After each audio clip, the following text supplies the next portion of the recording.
Hello and welcome to the Cardboard Dungeons review of the TIE Reaper for X-Wing. My name is Pat, and we are going to jump right into this. It's a brand new ship, Wave 14 of X-Wing, the final wave of expansions for X-Wing First Edition before Second Edition gets released later this year. This expansion does include Second Edition components, everything you need to play your TIE Reaper in Second Edition when that becomes available. In this video, I'm only covering the First Edition contents. I will cover all of the Second Edition stuff in a separate video in the near future, so be on the lookout for that. Now, looking at the ship itself, this is of course from Rogue One. It is the large landing shuttle that we see the Imperials using during the Battle of Scarif. I think it's a pretty cool looking ship. It is ridiculously large for its small base. That will get rectified in Second Edition. This ship is going to sit on the new medium base, which suits it much better. Looking at the ship from above, you can't even see the small base. It just overlaps it in every direction. It's really, really big. Considering that the TIE Reaper plays a shuttle style role, I'm actually kind of surprised they didn't just put it on a large base. This ship is bigger than the U-Wing, which is on a large base. But they put it on a small base, and it makes it good, especially in a shuttle role, to have a small base ship. So I guess enjoy this while First Edition X-Wing lasts. But okay, we're going to jump right into this, looking at the maneuver dial for the TIE Reaper. And keeping in mind that this is a shuttle-style ship, we see a pretty different maneuver dial. Still a lot of red on the dial. It's got the speed 0 maneuver, which is great. But then at speed 1, it has white turns, banks, the straight is green. And it's also got speed 1 Segnor's loop, so it does have a turnaround maneuver, which is unusual for shuttle class ships in the game. So that's very cool. Up on speed 2, the turns are red. It's got banks and straights, which are green. And speed 3, banks are red, and the straight is green.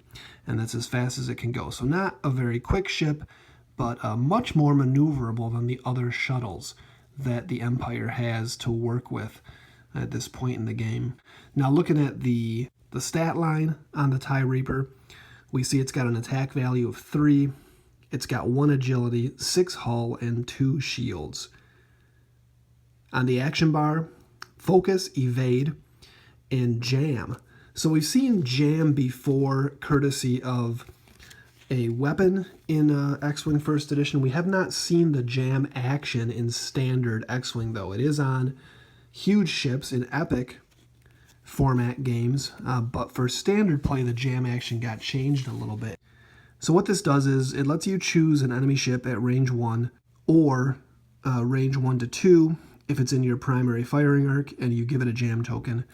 And then a ship with a jam token has to get rid of a focus, evade, or target lock if it has one in order to clear the jam.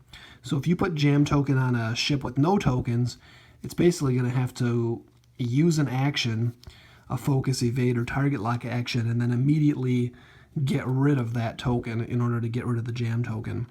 And down on the upgrade bar, every TIE Reaper has 2 crew slots. So fairly common for a shuttle, and the 2 crew slots, of course, means that this can ferry Emperor Palpatine around the battlefield. So Palpatine's got another option. Top pilot for the TIE Reaper is Major Vermeil. Pilot skill of 6, he costs 26 points. He can take an elite upgrade in addition to the 2 crew slots. His ability says, when attacking, if the defender does not have a focus or evade token, you may change one of your blank or focus results to a hit result. So nice synergy with the jam action. So you jam an enemy ship, and then they have to get rid of their token if they have it, and you can get another hit out of your attack roll. So pretty cool, nice offensive ability for that guy. Next up, we have Captain Faroff.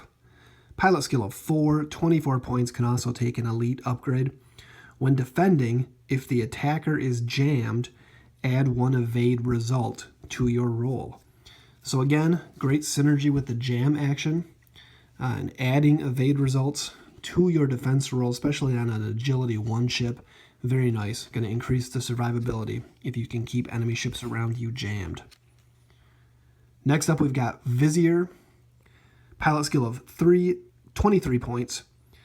Ability says, after a friendly ship executes a 1-speed maneuver, if it is at range 1 and did not overlap a ship, you may assign one of your focus or evade tokens to it. So a nice support ability that rewards flying in formation with other ships. That's going to get harder in 2nd edition when the TIE Reaper is on a medium base, if it's flying with small base ships. A little bit more difficult to keep them together because they're going to move differently even at the same speed. And finally, we've got the non-unique Scarif Base Pilot. Pilot skill of 1 and 22 points. So fairly inexpensive, just I think 1 point more than the cheapest Lambda class shuttle. And you do get a lot of ship with a much better maneuver dial than the Lambda if you want to put Palpatine on it for the Imperials. I think this is a pretty nice option. All right, moving into the upgrades. We've got a copy of Decoy. We've seen this one before. It's an elite upgrade costing 2 points.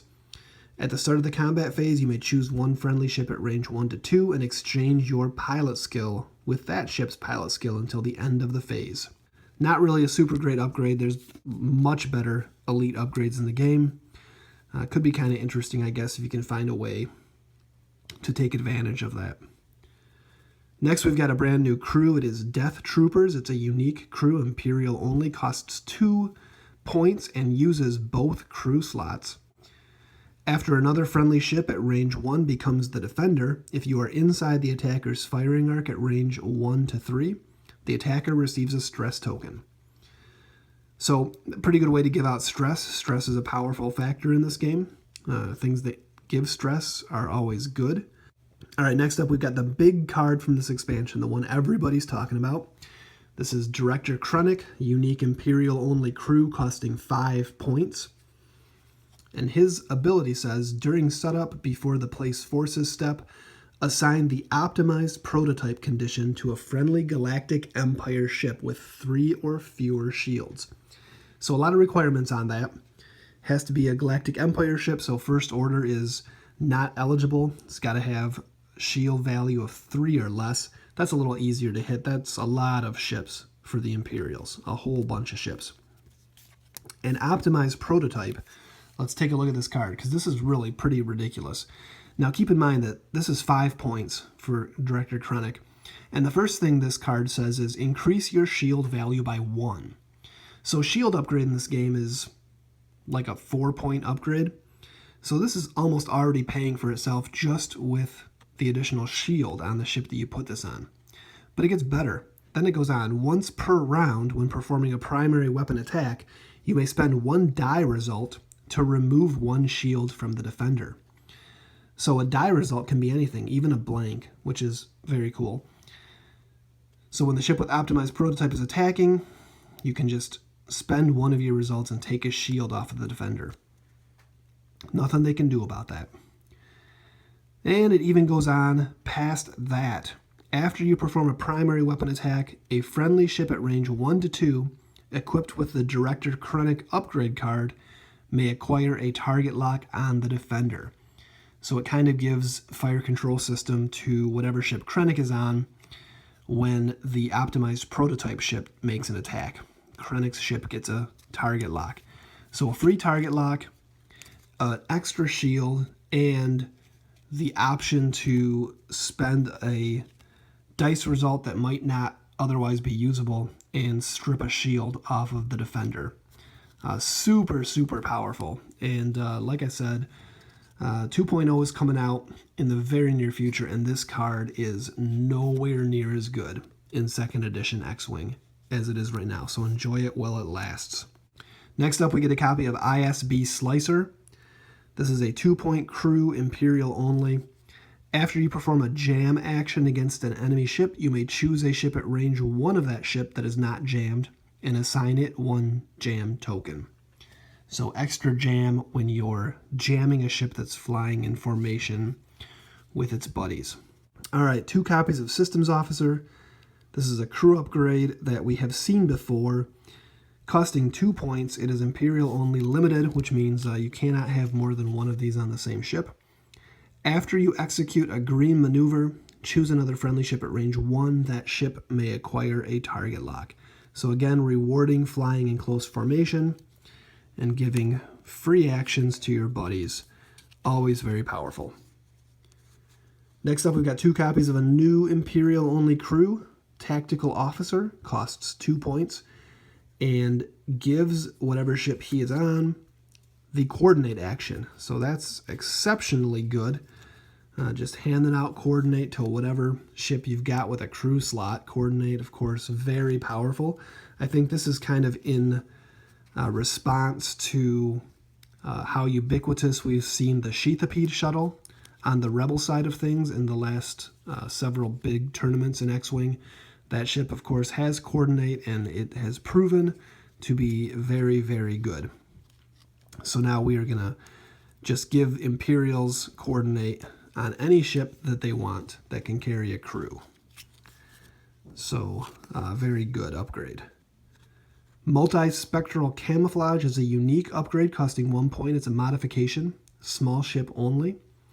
It says, after you receive a red target lock token, if you have only 1 red target lock token, roll a defense die. On an evade result, remove 1 red target lock token. So it gives you a chance, not a very great chance, but a chance to remove a target lock when it gets put on you. Now, of course, if you've got this on an Imperial ship, if you've got Palpatine in your squadron, you can use Palpatine's ability to guarantee that that target lock will not take hold. So pretty cool if you expect your meta to have a lot of harpoon missiles and other ordnance that requires target locks, which are, of course, still very popular. Okay, and finally we've got the title for the TIE Reaper, Advanced Ailerons. TIE Reaper only, 0 points, so you're just going to put this on every TIE Reaper that you have in your squadron, most likely. What it does is it turns your Speed 3 banks to white instead of red, which is nice. And then it's got basically the same thing that the adaptive ailerons for the TIE Striker do. Immediately before you reveal your dial, if you're not stressed, you must execute a white Speed 1 bank or straight maneuver. So the TIE Reaper has the same, basically a free boost, but not a boost action before you execute your maneuver, which gives it even greater maneuverability, because you can do a lot of crazy things, especially with that Speed 1 white turn that the TIE Reaper can do. So you can bank one direction or the other and then turn. That's almost a turnaround in and of itself. So a lot of nice options for the TIE Reaper. And that is everything you get out of the first edition contents of the TIE Reaper expansion. Stay tuned. Like I said, in the near future, we will cover the second edition contents in this expansion as well in a separate video. I think it's a really nice, usable shuttle-style ship for the Imperials. It doesn't suffer from a lot of the same things that other shuttles suffer from, either low attack capability or no turnaround ability. It can do a lot of cool things. And the jam ability, I think, is something that's going to be worth exploring before first edition X-Wing comes to a close. It seems extremely powerful. The ship is cheap enough that you can, if you want to fly a highly thematic build, you can get it in a squadron with up to 3 TIE Strikers. So if you want to recreate the Battle of Scarif from Rogue One, you can do that pretty easily, and I think that it might even be a fairly powerful squadron with 4 ships throwing 3 dice each. You got the jam action in there, potential coordinate if you put the tactical officer. Director Krennic can make one of the TIE Strikers even more powerful and scary. So maybe worth exploring.